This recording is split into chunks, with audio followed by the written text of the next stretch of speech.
Shri Gurubhyo Namaha Harihi Om.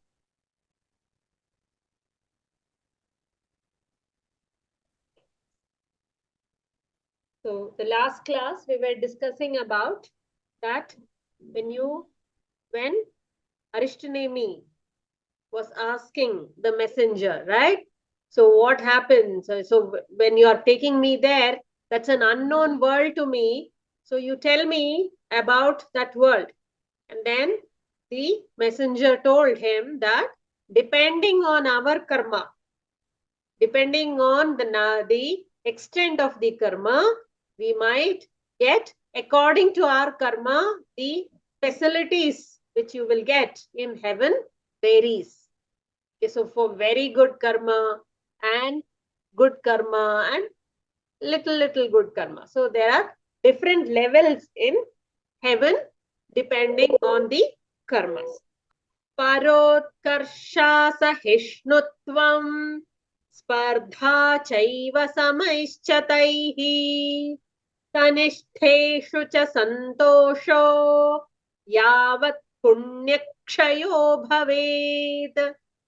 So what is happening? Because where there is a hierarchy, you will start seeing anger, jealousy, envy, yeah.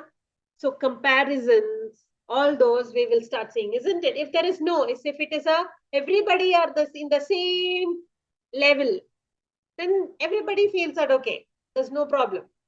But the moment there is hierarchy, so what the celestial messenger said, there is hierarchy in heaven, isn't it? Depending on the karmas.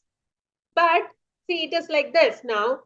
When you have a set of people and some people are good, maybe because of their efforts, so they get the rewards accordingly. But those who do not put any efforts, but at that point they will say, see, this person gets all the rewards, I don't get anything. So there it is more of a jealousy. They do not think that I am not getting because maybe there is something which I have not done properly. But they don't look at it like that. Isn't it? That time, the common sense, we will stop using that. And we will start looking at, oh, see, they're partial. So you've seen that, we have seen it when we were students also. We say that, the teachers are partial to some students. Maybe because they have done their homework on time. Maybe they answer the questions. Maybe whatever the teacher asks them to do, they will do it and come. Right? So one student does not do and the other student does it. And if the one who does gets praises, there is no point that the other person gets jealous of it. But that's how the nature of the world is. So like how we have it in our world, the messenger is telling even in heaven, it is the same status. Yeah. So there also, if you look at it, it's not the ultimate journey for us. Heaven this way is not our ultimate journey. We are always saying, no, we want to go to the heaven. People want to go to heaven. Yeah. But that is not our ultimate destination. That is not our final destination. That is again, maybe it is a little more better than our world, maybe. Maybe there is a little more, fresh breeze. Maybe there is no much of pollution. But the human nature but the nature, the behavioral nature seems to be there also. So that is also, it's indicating Yoga Vasishta, okay, through Valmiki, is indicating through Yoga Vasishta that heaven is not our final destination. Swarga is not our final destination. There is something more which we need to go. This is not what it is. Okay. So there is that's what it says, that lot of envy is there, animosity is there. Some people are very happy because they get very good rewards. Some people are not very happy because that I haven't got that much. So they start the comparisons. Okay. Let's see what is the क्षीणो पुण्ये विशन्त्येतम् मर्त्य Lokancha manavaha ityadi guna doshascha swarge rajannavasthitaha. So, once the karma is exhausted, so here again, you're saying that, so see this karma that we have, karma is action, isn't it? So based on the action, we are getting certain rewards, punishments, whatever, or the effect. Let's not look at it as reward and punishment. For every action, there is an equal and opposite reaction, isn't it? Newton's third law, right? We've studied that. It's basically taken from this itself. Whatever that we are doing, there is an effect coming back to us. Yeah, whatever actions, whatever karma that we're doing, it comes in. Maybe there will be something good which will come out of it. There may be bad which can come because of our actions. There can be multiple things which can happen. So here, when we do the good deeds, also we get certain good rewards. Now it's like the interest gets piled up on our deposits that we have already made. Yeah. Once we withdraw the deposit, will the interest start coming again? No. Or we have certain money in our account. We all have money in the account. Then we use it, isn't it? We use it for our expenses. We use it for our food, for the clothes, for the travel, for the studies, all these things. So what will happen? Slowly the balance starts to reduce. And then it will become nil if you haven't worked on it to add up more onto it. Isn't it? If I have 1 lakh rupee, I'm saying, oh, this is more than enough. And then I do all the expenses. One day that 1 lakh will start reducing. It will become 90,000, then 80, then 70, it will go on. And finally, I will end up with 0. Right? So similarly, here also, there is a deposit which you have already made. And this karma, you're going to heaven, means what? You're using up all this money. Once the balance becomes nil, you cannot stay. You cannot stay in heaven anymore. You're going to a hotel. You booked a 5-star hotel. Right? Until you have the money, you can stay there. Once your money is exhausted, will they allow you to stay over there? They'll not. They'll tell you have to vacate the room. Isn't it? Similarly, even in heaven, it's like a 5-star hotel or 10-star hotel. You're going there with this deposit of your karma, of your rewards. Once you go there, you use those rewards. Once you finish those rewards, then they will say, now check out. Now it's no more. You cannot stay here. So similarly here, when the meritorious karma, when the good karma is exhausted, the souls witness their fall. That means they need to come back to the materialistic world. It's not that heaven is not. Heaven is also a materialistic world. It's like one level up. Okay. So then what they have to do? They have to come back to the earth. Again, do a lot of good things, good actions, then reap those rewards. Then they can go back to the heaven, utilize that, again have to come back. See, this hits us, right? Today, until now, what we thought, once we die, we will go off to heaven. We didn't know that we'll have to come back. Right? When you go to heaven, when you go to Swarga, you have to come back. But once you get liberated, then we don't have any cycle of birth.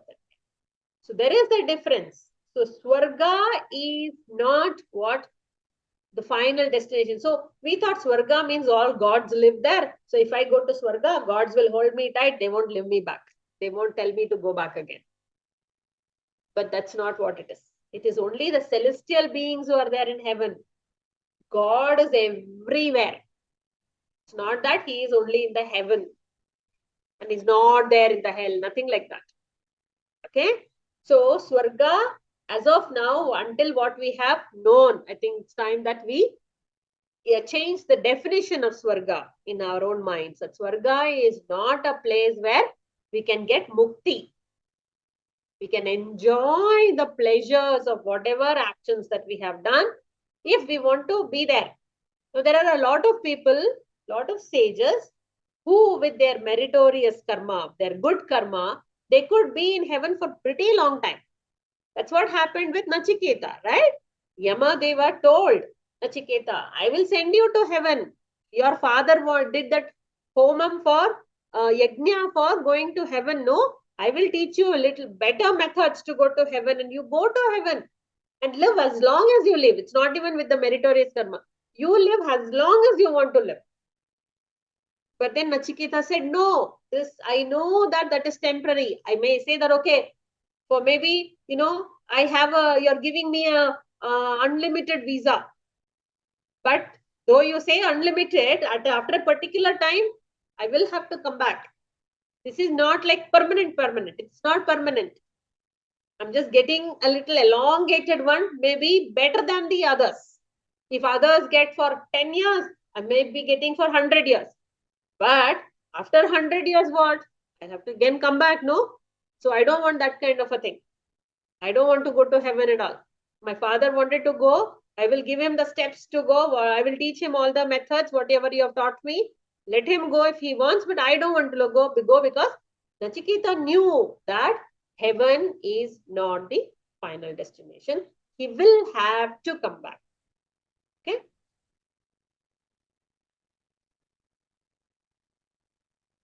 Iti shrutva vacho bhadre saraja pratyabhashata rajovacha ichhami devadutaham swargamidrigvidam phalam.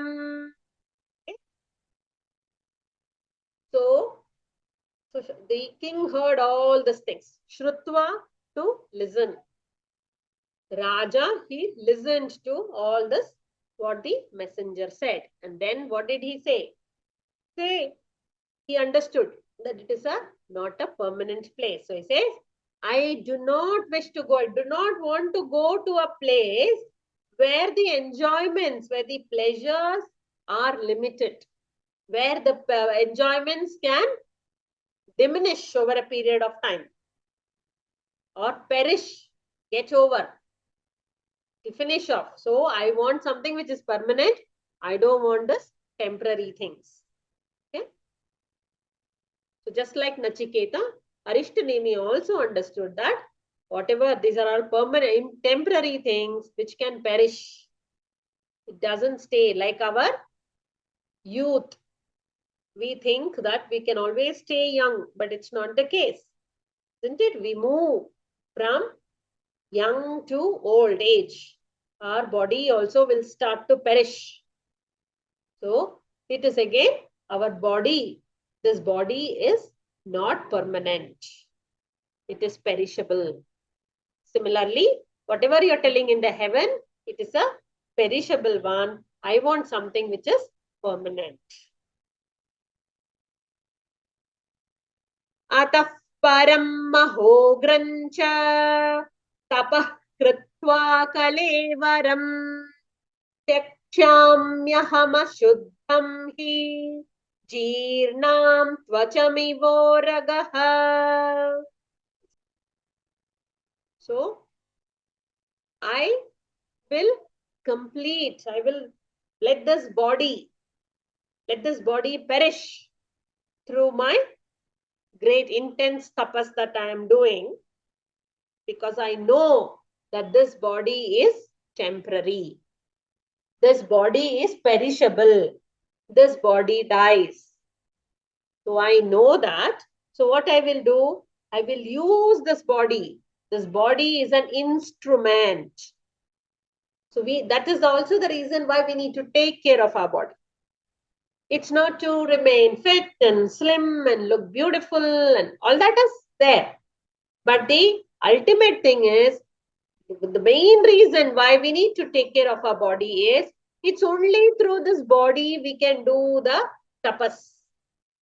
We can only do the sadhana with this body. We don't have this, we cannot do anything. So that's why they say that once we die, until we take the next birth, there's nothing that can happen. We are in kind of like a, coma state kind. Nothing can be done at that particular time. And then again, we have to take a body to get whatever karma that we have done, to reap the effect of it. It is only through the body. It is not that, oh, okay, fine, when I die, I go to Naraka or I go to Swarga, finish off all the thing and come.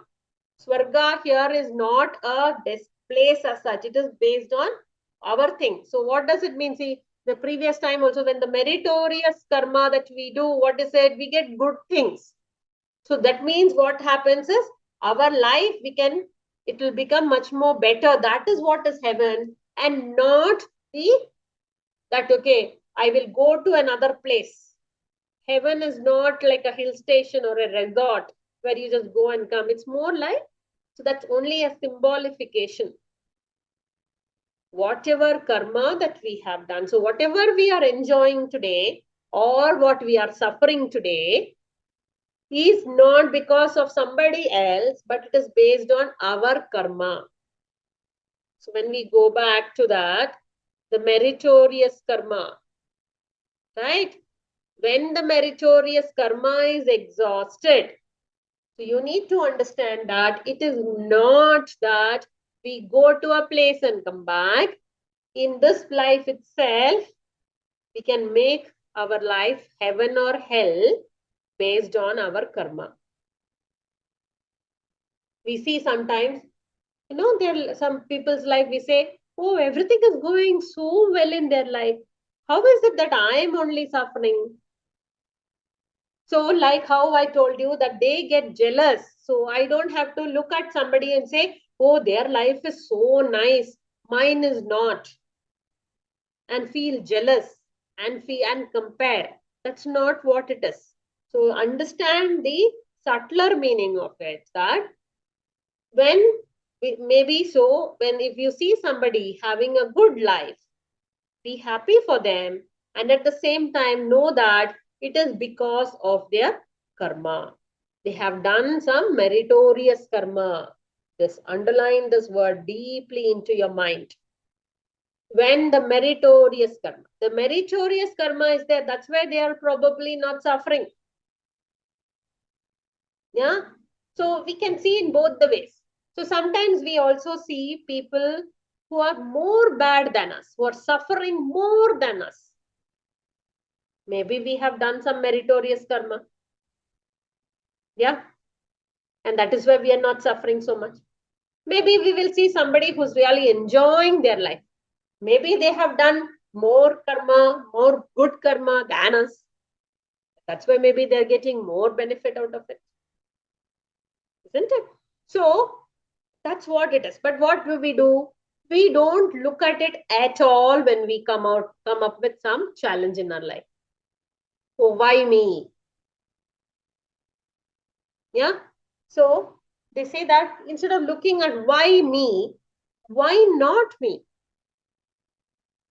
Ask this question, why not me? Maybe through those challenges you need to get an understanding that it's not that God is punishing me, yeah, or because somebody did this to me, somebody that did that to me. Instead of looking at that, look at it that I am suffering. Maybe I have done something bad, and that's why I'm getting this. When I get something good, maybe I have done something good. It's not out of luck. So that's why they say that our life is predestined. When we say, yeah, it is that it is whatever we have done, only we are getting it back. It is not that God decided something for us and sent us. Oh, so then see, if you look at it, then God is a very biased person, right? Yeah, but God is not biased. Oh, maybe that person must have put 100 rupees in the hundi, and that is why maybe he's getting good enjoyments in his life. I just put 1 rupee in the hundi, that is why I am not getting any enjoyment. Can we say like that? Does God depend on, look at that, oh, how much money I have put, how much of time she did the puja, yeah, how many times she went to the temple, accordingly I will decide who has to get what. It's not like that. God has nothing to do with it. He doesn't keep an account of any of our deeds at all. Everything is all automated. He automated everything and sent us here. So see, they say that once the digitalization has happened, much of golmaal cannot happen. This, yeah, because it is not people dependent then. Yeah, so it's like this now. Say for example, you have to we have to pay in we have to pay certain things to somebody. We have to pay the salary to somebody. Yeah, if it is, I have to give it by hand.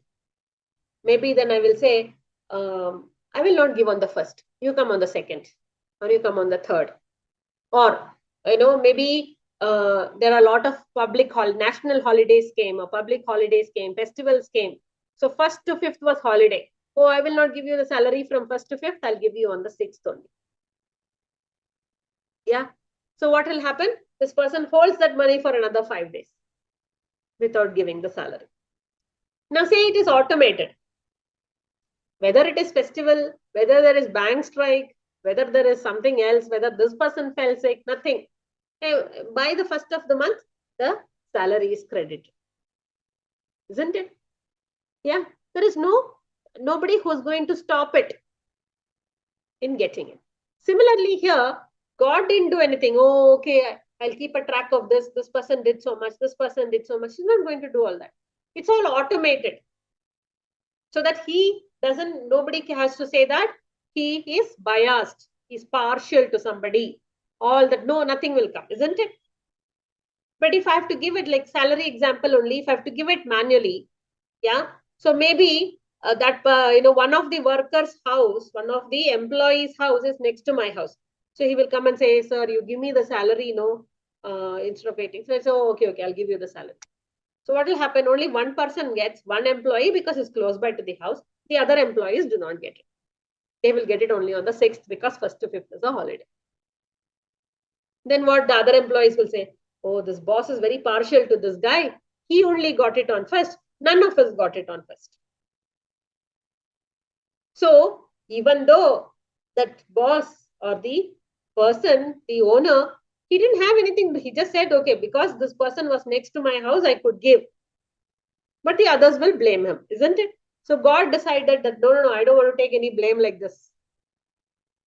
I'm not getting into all this small jealousy and, making me feel guilty, pointing at me, fingers pointing at me. I don't want any of this business.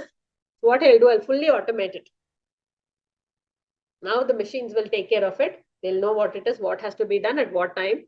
Everything will happen. And across, if to all people, it will happen in the same way. So that's what he did. So he fully automated it. So whatever that we are getting, we will get it in this lifetime or in the next lifetime, depending on the karmas, depending on the prarabdha karma that we have taken in. Okay. So even karmas, we decided what all, it seems. We don't know. Each and every lifetime that we come with certain karmas that has to be neutralized.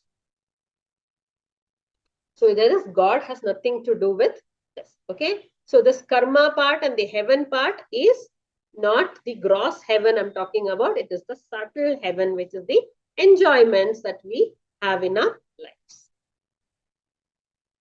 Where were we? Yeah. So here he said that, yeah, we were talking about the physical body. Only through this body we get to do the sadhana, to do the tapas.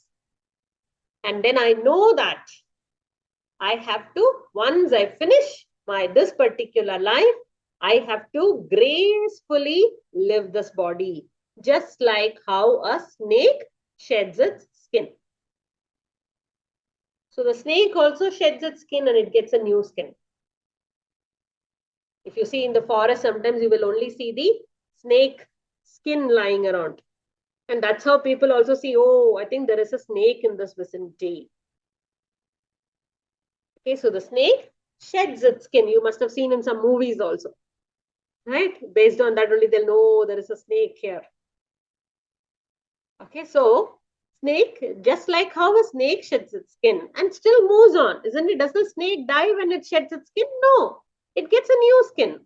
Similarly, we are not dying. This body is dying. After a certain point of time, this becomes old. We'll have to leave it out. Just like how after our clothes are torn, we leave it out and we buy new clothes.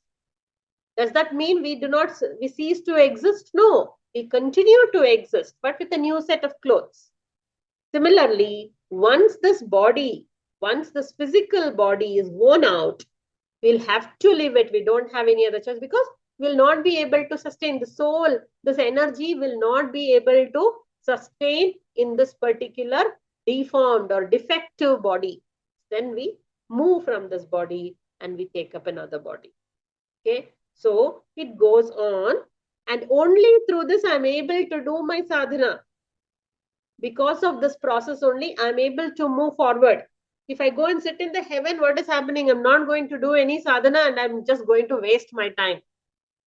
Okay, so I have no intention of coming to your realm. I'm very happy being here because my aim is not temporary happiness. My aim is permanent.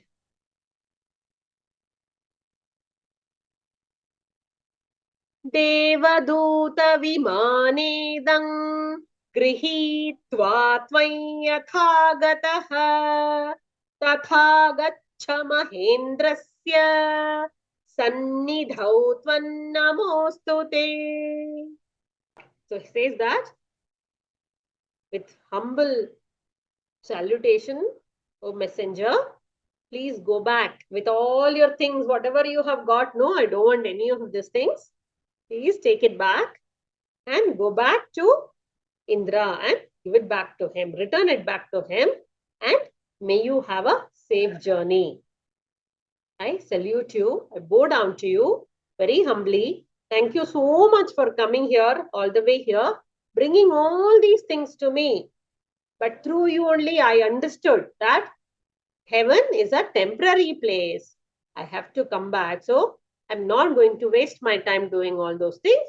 So please take all those things and go back safely. Okay.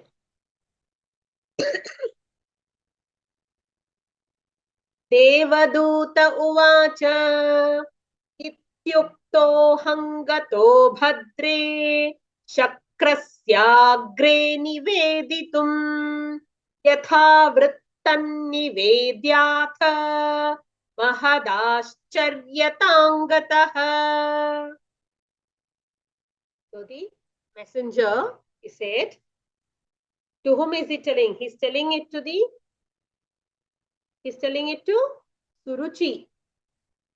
Okay, he's telling all this, no, whatever has happened, he's telling all this, no?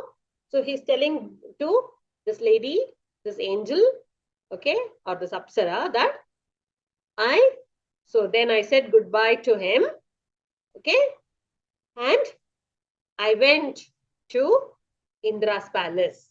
I went back to Shakra. We saw that the other day, right? Shakra is also the name of Indra. So he went back and he told this to Indra that, you know what, he does not want to come. He does not want temporary happiness. He's looking at permanent happiness. So seeing that, Indra was struck with great wonder. He says that he was full of surprise. Like, what man he is. I'm giving him so much of things. It was the same thing when Yama gave it to Nachiketa. So Nachiketa, when he said, I don't want, keep all these things to yourself only, he said. Okay, keep it to yourself only. I don't want all this, he said. So similar then, that time Yama also was surprised. Such a small boy, 8-year-old boy, okay, he doesn't want any of these things. Sorry. Yeah. So, similarly, here Indra also was struck. He was surprised seeing how Arishtanemi behaved. Okay, such a evolved person he was. So Indra understood. So the senses again, look at it, master of senses. Master of senses, he understood this person is not a person who will fall for all these small distractions. He wants to go to reach the ultimate. Indra uvacha punah praha mahendro mam shlakshanam madhuraya gira duta gaccha punastatra tandrajanannayashramam. So, when the messenger told about what Arishtanemi said, and Indra was so surprised, and Indra said with a very sweet voice, he said, so he understood there that this person is not for, small pleasures in the life. He wants something different, something which is very high up. So he said that, okay, since he does not want this, so also the senses, the Lord of the senses, he doesn't want to live him like that. Okay, you find your own journey. He wants to advise. He wants to give certain support system. So see, our senses are like that. When our senses are in our control, then our senses will cooperate to help us evolve in our journey. Isn't it? Now say, if my senses are not proper, again, will I be able to do my penance? Will I be able to do my tapas, my sadhana? No. My senses are very much required. So, senses as such is not good or bad. See, anything for that. We say, no, technology. We can use it for good or we can use it for bad also. We can use it for some beautiful creation. We can use it for complete destruction. Similarly, our senses also, the moment I say that, I don't want this distraction and I'm very firm on it. Like how Arishtanemi was very firm with all the pleasures. He said, I'm not going to go to heaven. I will stay here. So similarly, so when the senses are under our control, then the senses will start helping you in your transformation. That is what we'll have to understand here. It's not that, oh, Indra came and he said, okay, fine, I will give you a reference to the mentor, all these things he didn't say. Basically, the subtle meaning is, once we are firm with our senses and we are sure that we will not get distracted, then our senses will start helping us in our transformation. Okay? So do not use senses as a bad thing also. Nothing is good or bad. Based on our actions, based on our thought process, we can make it good or we can make it bad. So it is our thoughts which is good or bad. It is not the object which is good or bad. It is totally dependent on the individual. Okay? So he says, so my messenger, he said very kindly, see, because he's making him go run up and down every time. Right? First he went, then again he came back, again he is telling, you please go, okay? And do one thing now. Don't bring him here. I know from whom he wants to go for a very different journey. And I know who can guide him, who can mentor him. So it is Valmiki. So take him to the ashrama of Valmiki. Valmikir jnata tattvasya swabodhartam viraginam sandesham mama Valmike maharshe svannivedaya. So he says that take him, to Valmiki. Who is Valmiki? He knows the truth. What truth? Every truth, ultimate truth also. Okay, he is a spiritually evolved person who understands the Brahma Jnanam. Okay, so tell him. So go and tell that, please help him be an instrument in Arishtanemi's progress. Give him the necessary instructions. Guide him. Who? The dispassionate prince. The one who's taken up Vairagyam. I don't want any of these things. I don't want any of the temporary things he left. No. the heavenly chariot, all the other belongings, said, take it back. No, I don't want it, he said. So he's very dispassionate. He didn't fall for any of these things. So please, go to him and then let him help in the transformation of Arishtanemi. Maharshe tvam vinitaya Ragne smai vitaragine Nasvargamichate tattvam Prabodhaya mahamune. So he went and said, oh great sage, yeah, help this king who's very humble, who's dispassionate, who's taken up the Vairagyam, and he does not like the temporary happiness of the heaven. He's looking at the permanent happiness. Show him the way for it. Okay? Tena samsara dukkharto mokshameshyati chakramat ityuktva devarajena preshito hantadantike. So, why he wants Valmiki to instruct? Because the king can find his way. The king can the sage Valmiki can show the way to Arishtanemi, the right path. Okay, so that he doesn't get confused. He knows which part, so that he can reach his final journey much faster, final destination much faster. Maya gatya punastatra Raja Valmika Janmane Nivedito Mahendrasya Rajnya Mokshasya Sadhanam. So, this messenger is telling to Suruchi, yeah, what? That, so he went and he explained this mission, he explained this for what he has come to the ashram. So he first went to Arishtanemi, to the royal hermit. So Arishtanemi is royal hermit. So he was a king turned hermit. So he went there and he said, see, this is what it is. So you didn't want the temporary one. Okay, fine. So Indra has told, so there is a right person who will guide you. So let's go there. So he took him to sage Valmiki. I'll tell you the story of it. Why? Who had grown amidst the anthills. Why? I'll tell you. And then I delivered. So I gave all the instructions. I also told the Valmiki that, for what he has come. So I did all that introductions. Okay. Valmiki, this is Arishtanemi, this is Valmiki. He is your guru. So why? Once our senses are under our control, when we are able to hold, when we are able to move forward, we need the guidance. We need the necessary guidance so that we don't fall back to the previous path. Isn't it? So if we do not know, we can get lost. If we don't know the way to go to a particular place, yeah, we can get lost, isn't it? We might end up somewhere else. We've seen, no?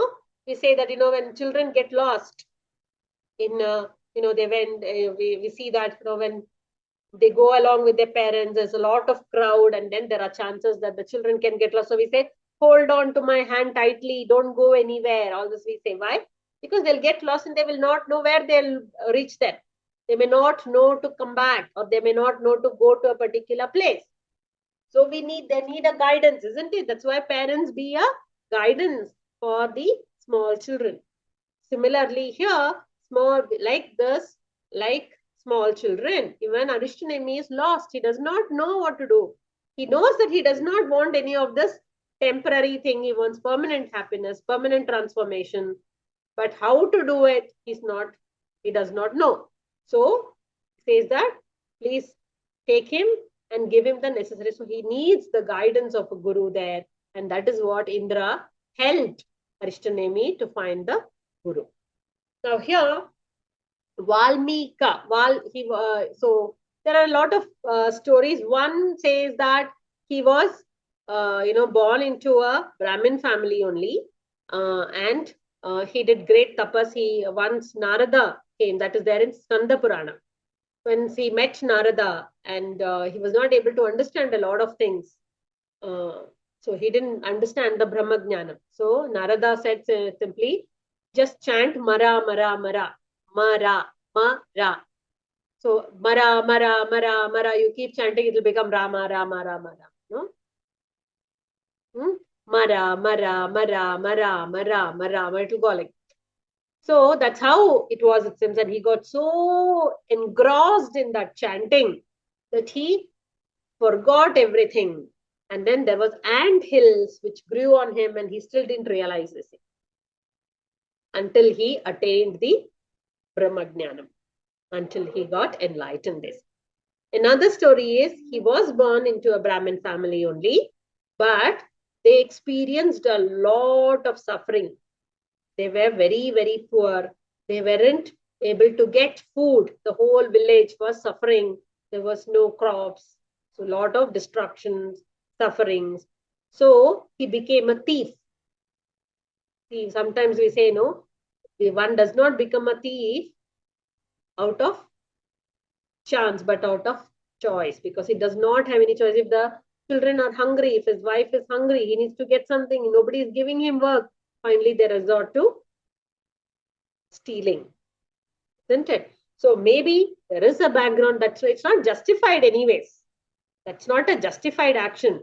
But still, so certain times, because of our inability to do certain things, we might resort to something bad also. So like that, this person, he became a thief. And he started stealing from people. He started stealing people who travel in the night. He used to hold them and take all their things, and he used to steal. So once so when the Sapta Rishis, the 7 Rishis, yeah, in that Vasishta is also there. Vasishta is there, Bharadwaja, Vishwamitra, Atri, Kashyapa, Jamadagni, and one more, Gautama. These are the Sapta Rishis. And in each Kalpa, there were new additions also to it. Okay, so the Saptarishis in each Kalpa, so that's why we have different sects of Saptarishi. Okay, so in some places Agastya is there, in some places Agastya is not there. Yeah, some places Gautama is there, some places Gautama is not there. Not the Gautama Buddha, it's a Gautama sage. Okay, so anyway, let's not debate about that now. So once the Saptarishis were traveling and Valmiki stopped them and he wanted to steal from them also. That's when they, because of their knowledge, they were able to identify that this particular person has a great potential to become a great sage. So there, those 7 rishis, they helped them understand the true knowledge. And from then on, Valmiki, again, so they also instructed. And so in the other story, Saptarishis instructed him to do the tapas, and he was doing it in great concentration, that ant hills grew on him. That is Valmika, means to him, ant hills grew on him. That is why he became Valmiki. Okay, so Valmika is the ant hills. Ant hills grew on this person. That's why he became Valmiki. So that's another story of this. Anyway, what we need to see is that Valmiki had a lot of concentration.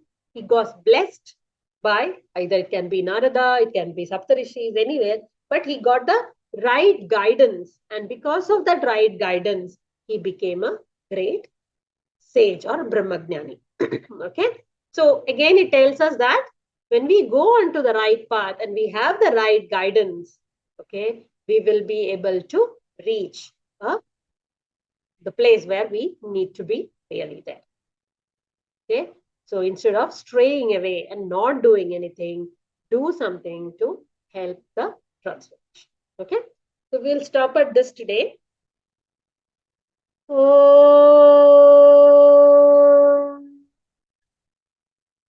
Shanti, Shanti, Shanti. Harihi Om Tat Sat.